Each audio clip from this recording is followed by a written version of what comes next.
Merienda po tayo. Masarap pala itong combined itong Pringles at saka itong yogurt. Ayan. Ngayon ko lang tinikman. Masarap pala. Akala ko hindi masarap. Kaya sinausaw ko. Sinasawsaw ko ang Pringles. Ayan. Sa yogurt. Masarap po siya.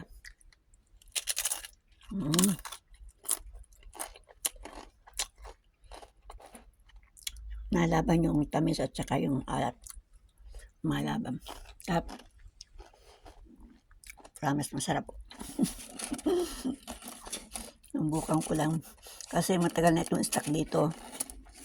Kaya kakainin ko na yung Pringles. Tapos itong yogurt na binili ko. Sarap po, promise. Subukan nyo. Thank you for watching po. Maraming salamat po sa mga sumusuporta sa akin. Huwag ho kayo magsasawa. Ganon din po ako sa inyo.